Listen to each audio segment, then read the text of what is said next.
본문은 에훗이 죽은 후에 이스라엘 자손이 또 여호와의 목전에 악을 행했다는 내용으로 시작을 합니다. 이스라엘이 여호와의 목전에서 악을 행했다는 이런 내용은 사사기에서 계속 반복적으로 나타나는 내용입니다. 무엇보다도 사사기에서는 이스라엘이 악에서 멀어지는 것이 아니라 시간이 지날수록 점점 더 악으로 빠져드는 것을 우리가 볼 수가 있습니다. 그래서 하나님께서 대적들을 통해서 이스라엘을 징계하는 기간이 점점 늘어나게 됩니다. 그들의 악이 깊어질수록 그들을 향한 하나님의 징계도 더 강하게 되는 것이죠. 에훗이 죽은 후에 이스라엘이 또 여호와의 목전에서 악을 행했을 때 하나님께서 이번에 일으키신 대적은 하솔의 왕 야빈이었습니다.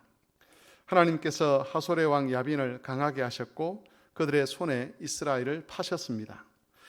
야빈은 자신이 가진 900대의 철병거를 의지해서 이스라엘을 20년 동안 학대했습니다. 그리고 여기 앞장섰던 인물이 시스라라고 하는 군대 장관이었습니다. 이스라엘은 20년 동안의 학대를 받으면서 이번에도 여호와께 부르짖었습니다. 그리고 이번에도 여호와께서는 구원자를 보내셔서 그들을 구원해 주셨습니다. 하솔 왕 야빈에게서 이스라엘을 구원하도록 한 사람은 여선지자 드보라였습니다. 드보라는 바락을 통해서 이스라엘 사람들을 불러 모았고 이 부름에 응답해서 납달리와 스불론 자손 10,000명이 전쟁을 위해서 모여들게 되었습니다.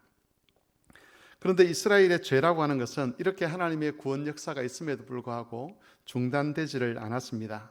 사사기에 계속되는 이야기를 읽어보면 얼마 지나지 않아서 이스라엘이 다시 악을 행하고 이전과 똑같은 상태로 빠져드는 것을 우리가 볼 수가 있습니다.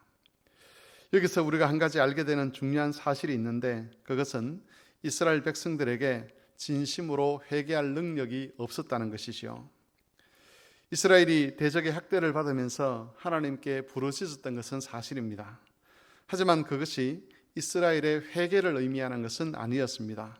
만일 그들이 진심으로 회개를 했다면 그렇게 쉽게 다시 죄에 빠져드는 일은 일어나지 않았을 것입니다. 이스라엘의 반복되는 죄는 이스라엘이 참으로 회개할 능력이 없을 뿐만 아니라 죄를 이기고 거기에서 벗어날 능력도 없었다는 것을 깨닫게 합니다. 그러나 이것은 이스라엘만의 문제가 아닙니다. 구약 이스라엘 역사에 나타난 그들의 죄와 한계라고 하는 것은 인류 전체의 죄와 한계를 보여주는 샘플과 같은 역할을 합니다. 다시 말해서 모든 인류가, 거기에는 우리도 포함되겠죠. 모든 인류가 죄를 이길 능력이 없을 뿐만 아니라 진심으로 회개할 능력이 없다는 것을 이스라엘을 통해서 하나님께서 폭로를 하시는 겁니다.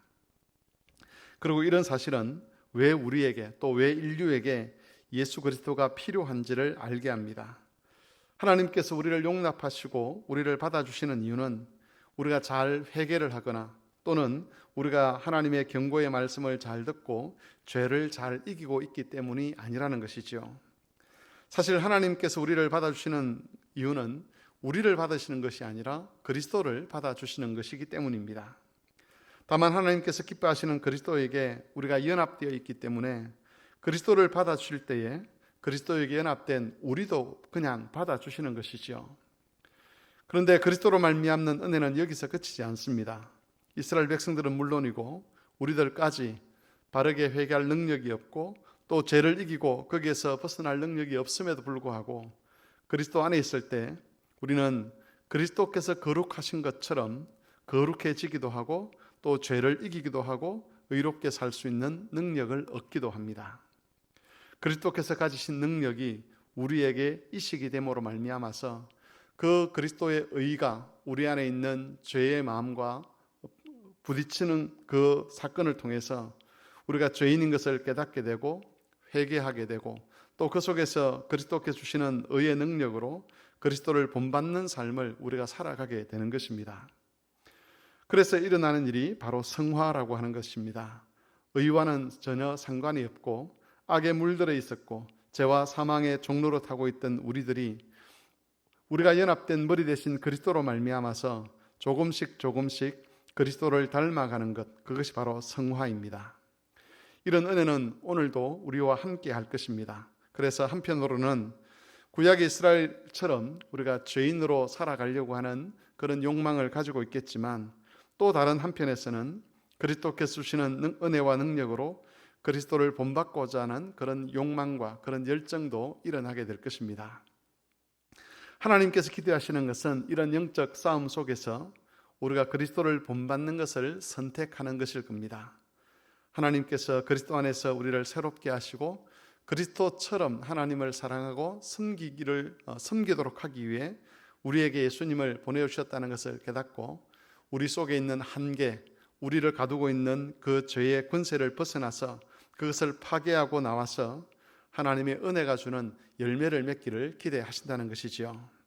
그러므로 성도 여러분, 우리를 새롭게 하시는 그 은혜를 기대하시면서 죄의 굴레와 유혹에서도 벗어나시고 더욱더 그리스도와 더불어 의롭고 경건한 삶을 살아가도록 영적인 싸움을 오늘도 잘 싸워가시기를 바랍니다. 그리하여 시간이 지날수록 더욱더 죄에 빠져드는 자들이 아니라 의의 열매를 더 풍성히 맺는 자들로 하나님 앞에 서시는 모든 교우들이 되시기를 바랍니다.